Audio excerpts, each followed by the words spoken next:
This is going to be what I'll refer to as a my fellow Americans talk.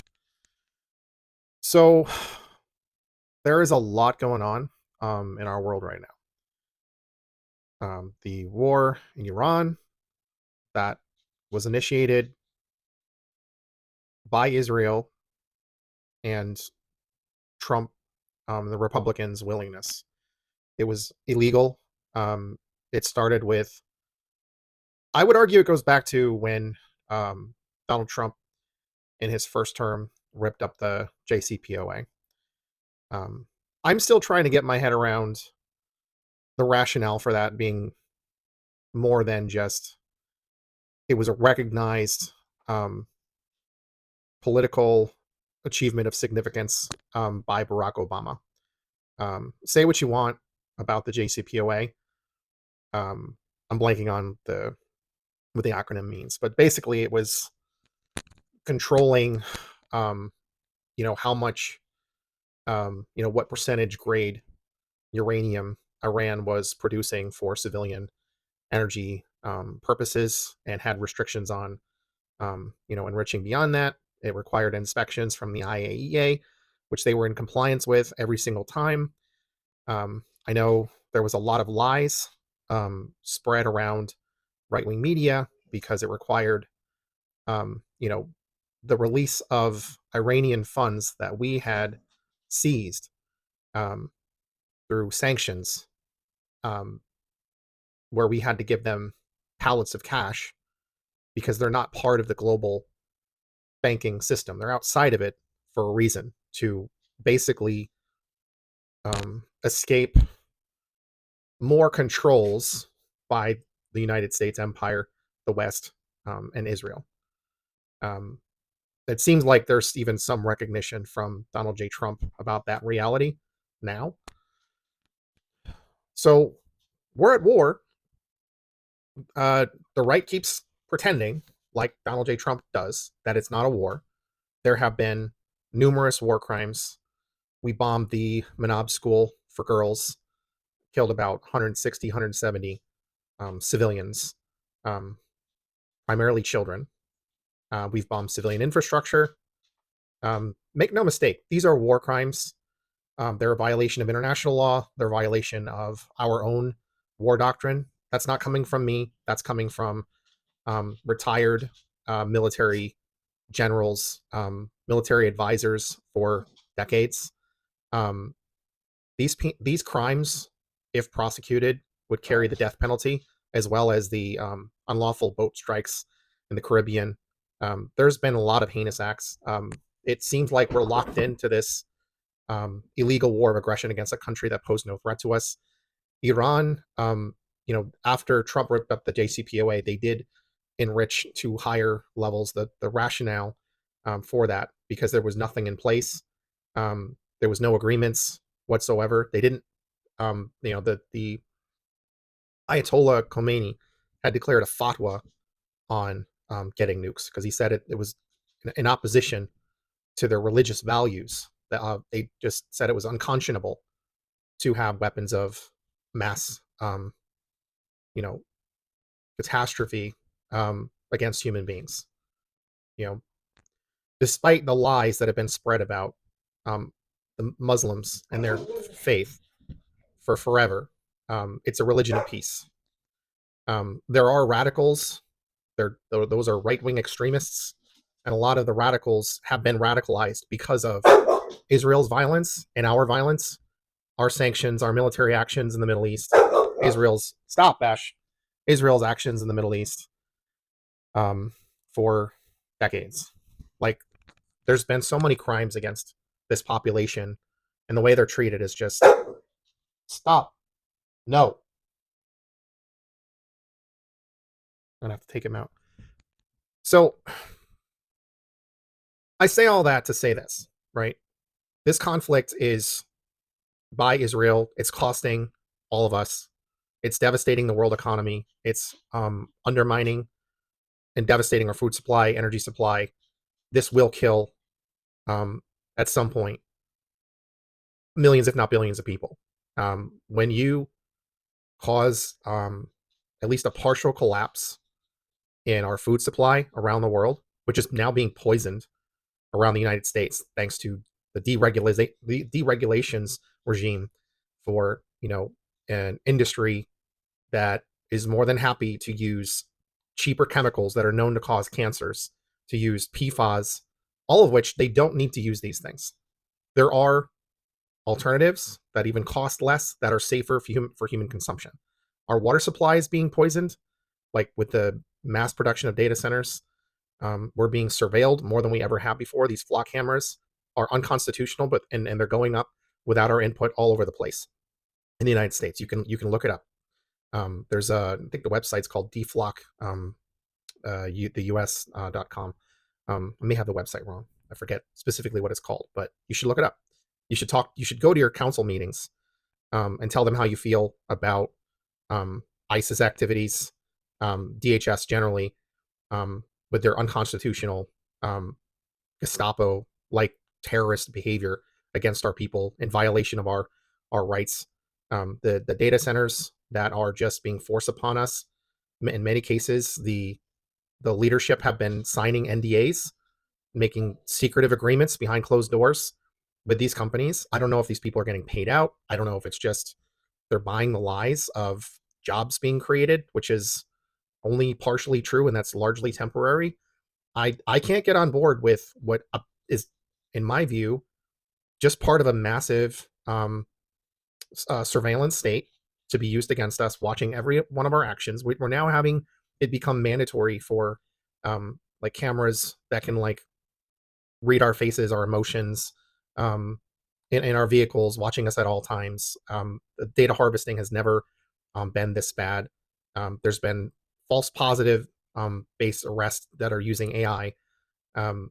It's devastating what's happening with the Republican Party that's in control of the House, the Senate, the executive, and largely the judiciary in most cases. And then our media is under control of a few billionaires that are close to Donald Trump. A lot of our industries are headed up by either fascists or those that are favoring fascism. Palantir is a clear and existential threat to humanity, as far as I can tell, from the direction of things that we're headed. Right, Elon Musk with Doge during that time, one basically um, ruined any efforts of his companies being investigated and himself being investigated. Fired a lot of oversight.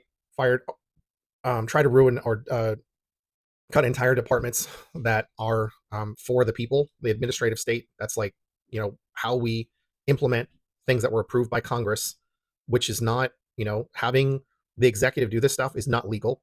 It's not constitutional. It's a violation of, the people's will to be enacted. Like, they are in many ways de facto, circumventing democracy in big steps. They're doing it through the courts. They're doing it through the Supreme Court, which is a farce at this point. Um, and people are getting murdered by ICE. We have concentration camps all over the United States. When you're dealing with fascism, them having concentration camps built already is already truly dangerous. Like, it might be um, pretty well past the point where we're able to mount um, a fight against this stuff. Like, I don't want violence. I don't want a police state. I don't want fascists in charge of the public and private sector in any part of the world, because that is a death cult. We have people in charge of DHS that want a white ethno state. They have declared already, like Stephen Miller himself he's a self-proclaimed white Christian nationalist. That is that's a Nazi in Bible drag, a neo-Nazi. We have criminals involved in joining ICE, Jan Sixers, Proud Boys, Three Percenters, the people that attempted an insurrection that Donald J. Trump pardoned, and now apparently is trying to use this $1.8 billion slush fund to pay them off so they can do another coup, probably in the midterms, and probably when he illegally and unconstitutionally tries to run again. There's a lot going on. There's more going on than I can cover. The corruption is just brazen in your face. The violence against our people. is brazen in your face. The way that they're treating immigrants, which is totally unjustified, totally unwarranted. They act like they're such a big threat to the country when they commit far less crimes than native-born people. That's just a fact.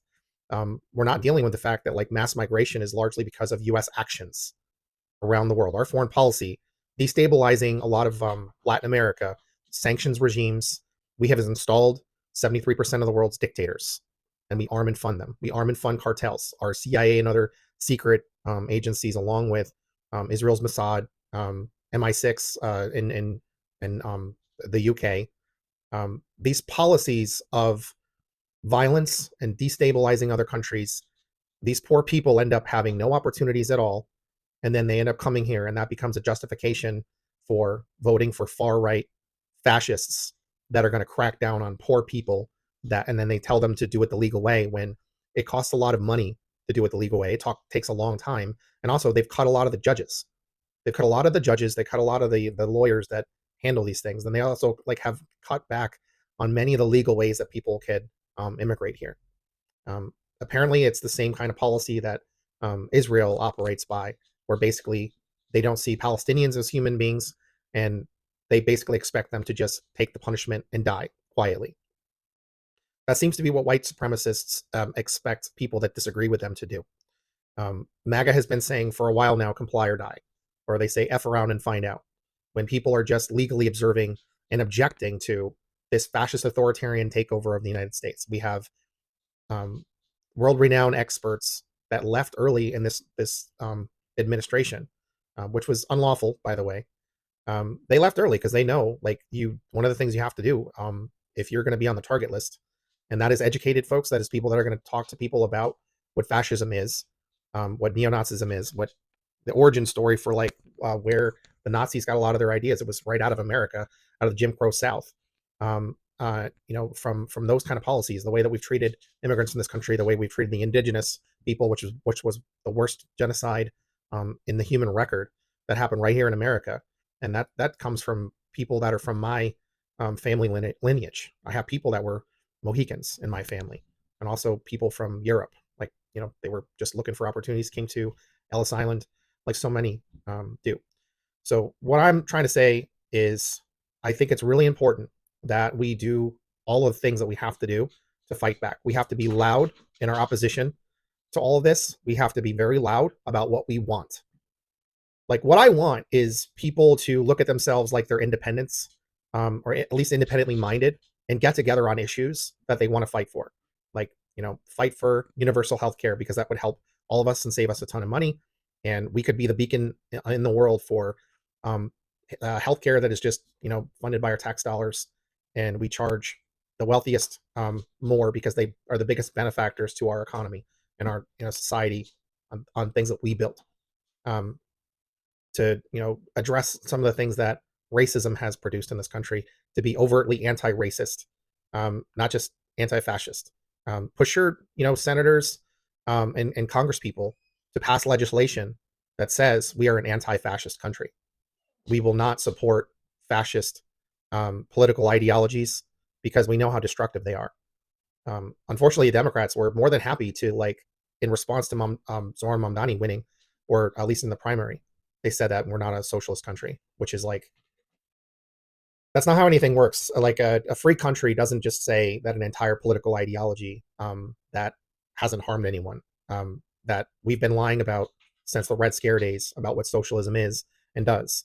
Our best policies that have been very durable are based in on the frameworks of socialists and also communists. That's just a fact. Like, it's not true that socialist policies haven't been effective. They've been targeted for extermination by mercenaries all around the world. That's true, because billionaires are being served in the economies around the world, not the people. That's what the militaries are actually for, is to exterminate competition in terms of political ideology and economic policy. We need to get together. Stop being afraid of these words. Understand, like, there's a reason why people will literally risk their life for the country to join the military, because most of the time people are not educated enough about what our military is and does. And two, they have limited economic opportunities. Like, military recruitment increases is a recession indicator for a reason. That is when people don't have opportunities. But like, what happens when you join the military? You get cheaper or free housing. You get cheaper, free, subsidized food, or free food. You get healthcare, right? Like, those are worthy of literally risking your life and moving your family around in order to get those benefits and have like a guarantee of a job, right?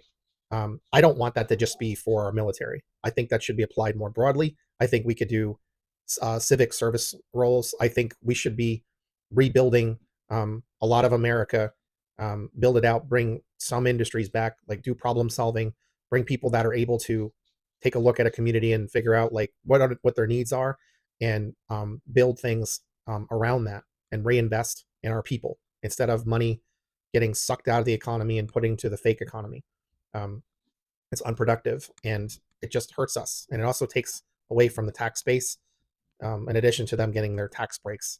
Um, so we have to get together. Now, like, I'm encouraged by the fact that it appears that Abdul El Sayed won in Michigan, and his big policy that he was running on was getting money out of politics.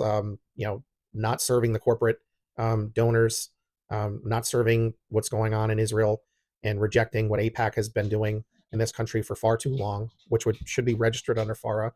I think we need a lot more civilian checks on the power structures in this country. Like, I think there should be special courts that are established when necessary, that are triggered by the populace. Like something like we're going to do a petition to call for a check on what appears to be clear corruption. I think we need to make it legal to arrest people that are in office if there's clear crimes being committed, and immediate independent investigations be done. I think we should sign on to the Rome Statute, and I think anybody that we're trading with should be signed on to the Rome Statute. I think international law should actually have force and verve, and I don't really believe in the death penalty. I think these people should have to live with their crimes and be punished for their crimes, and be part of restorative justice, where they're going to have to work to address some of the harms, like as many of the harms as possible that they did.